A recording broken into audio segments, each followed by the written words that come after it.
Yo, so a lot of people think that just jumping in and swinging a steel mace is the way to go. But after assessing multiple people who've come to me to learn to swing the steel mace, you find out that their shoulder is just not prepared for the movements that they're going to be asked to do and the demands that are going to be placed on that joint.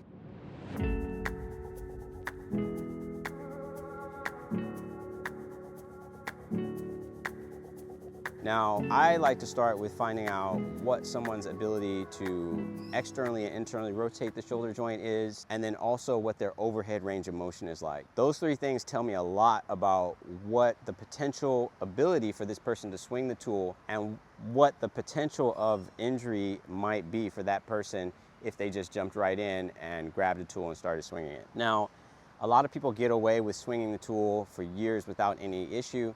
A lot of people come into it with maybe shoulders that are capable, they just don't know it. But I'm a firm believer in having an assessment because I believe that if you don't know where your point A is, if you don't know your starting point, then you're just taking shots in the dark. If you have no idea where you're at in space, if you have no idea where your starting point is, then you're literally just playing Russian roulette.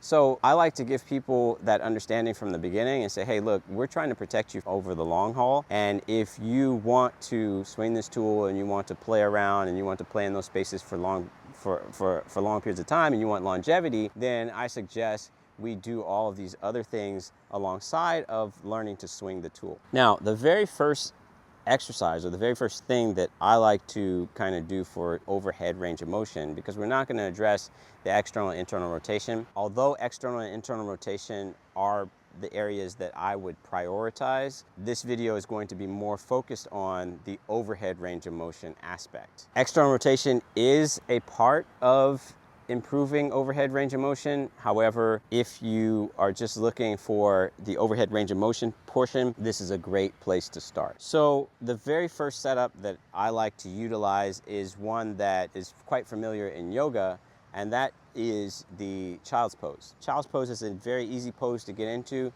A lot of people like to get in this position and utilize a bench or a box or something like that, but child's pose is a very simple way to kind of get started. So I'll have a person get down here and I'll have them sit back into their hips and bring their arms forward. Let me just take off my mic so I'm not muffled. So they bring their arms forward into this position here. Now, in this position, a person who lacks overhead range of motion often tries to steal that motion from their spine. So when I'm in this position here, I like to just hang out and get a stretch of all this tissue, this lat tissue, stuff running into the shoulders here. And I'll usually just hang out there for a couple of minutes. And then what I'll start to do is I'll start to provide a little bit of isometric force there. So I'm loading that tissue. Isometrics are a great way to load tissue safely because you are the driver of the force. It's not some external load being placed upon you. You're actually able to ramp up under your own effort to find as much force as you can create at that position.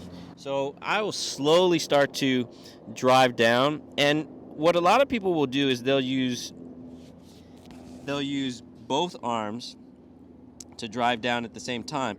But I often, if I'm trying to get something out of one arm versus the other, I would use one arm at a time. So I would just focus on one arm first and then switch to the opposite arm. The reason why is because I don't want to split my neural effort or my neurological effort between two shoulders. I want to drive it into one and then drive it into the other. Of course, if you're pressed for time, go ahead and do both at the same time. But I would focus on trying to engage one, giving an effort there, and then engaging the other on the other side. So that would be your downward driving force there. And then you would focus on the posterior side of the joint, and you're attempting to try and lift up. So now we focus on the posterior side of the shoulder, and this side we would try to imagine trying to lift upward.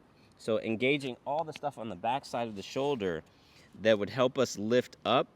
But because we're deep down into that in range, we're not able to lift up, so we just get an isometric there. Now, what we can also do from this position, so now we're thinking we've got one shoulder, and we use our other, so imagine, I'll show you on this side. So my right shoulder is the one I'm giving the effort on. My left shoulder is the one that is going to now support me. So I'm giving an effort to try and lift my right shoulder off the ground, so lift my right palm off the ground using my shoulder. And I'm unable to lift there because I'm at in range. But then what I'm going to do is I'm going to push up with my other arm, and I'm going to hold that effort and then parachute it down. So we've just focused on one angle of the shoulder movement, and that's with the palm kind of facing down. We can also think about using our external rotation of the shoulder. So using this angle here and imagining lifting from there. And that way we can focus on this other angle or this other tissue that would be focused on lifting there. So those are a couple things that we can do from the child's pose position. One of the other things that I like to focus on from child's pose position as well is getting the triceps involved. So from here, what I can do is I can take my hands and bring the palms into like a prayer position behind my shoulder or behind my head.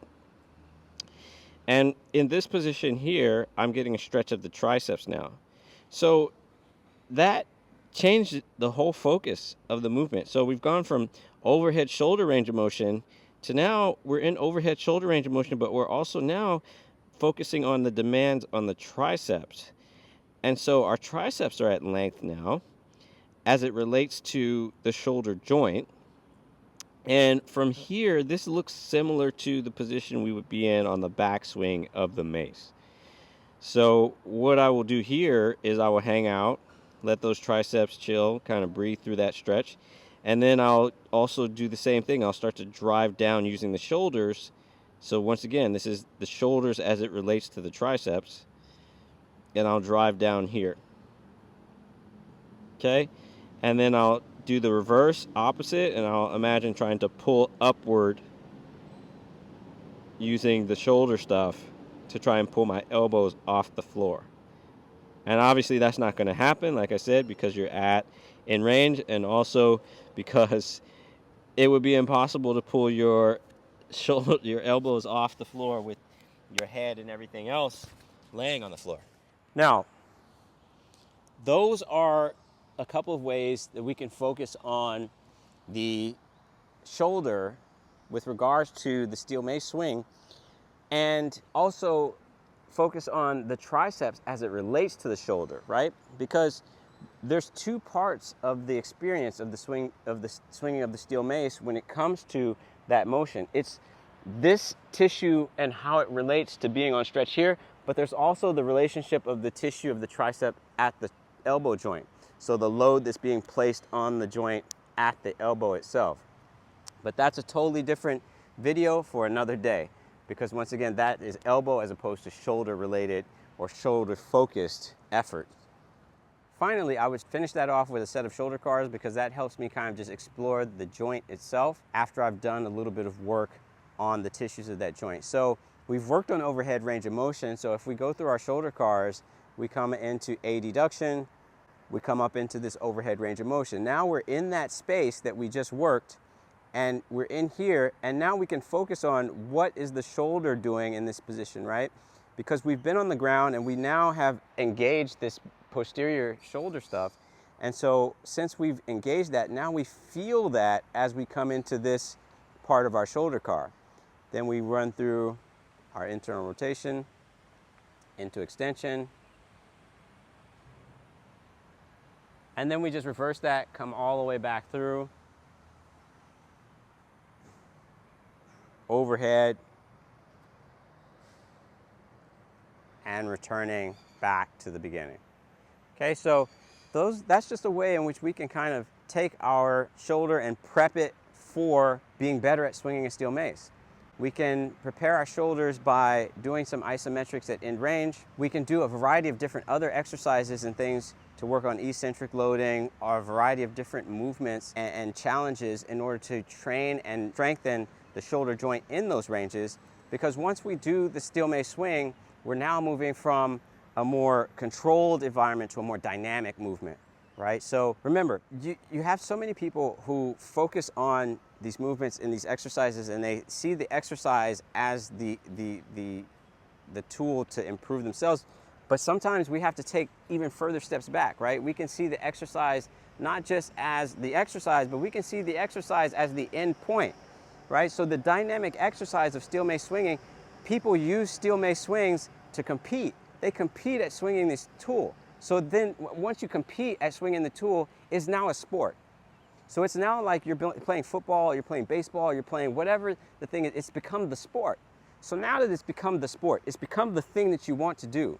You have to prepare for the thing that you want to do, right? You have to strengthen the body and put the pieces together for the things that you want to do. A basketball player, a football player, whatever they do, they are going to do exercises that are more in a controlled manner that support the actual activity they want to do. So despite the fact that we enjoyed swinging steel mace, we enjoy doing these sorts of things, we need to also focus on accessory exercises, accessory work to fortify the things that we want to do. Power lifters do accessory work that fortifies the main lifts. We have to think of these things. We have to start to peel back the layers of the onions and start thinking in this way when it comes to things like swinging a steel mace. I hope that you found this video helpful. Be sure to follow me on Substack, where I share a lot more information about mobility, strength, and conditioning, and my philosophies on training. Be sure to like, share, and subscribe. I'm out.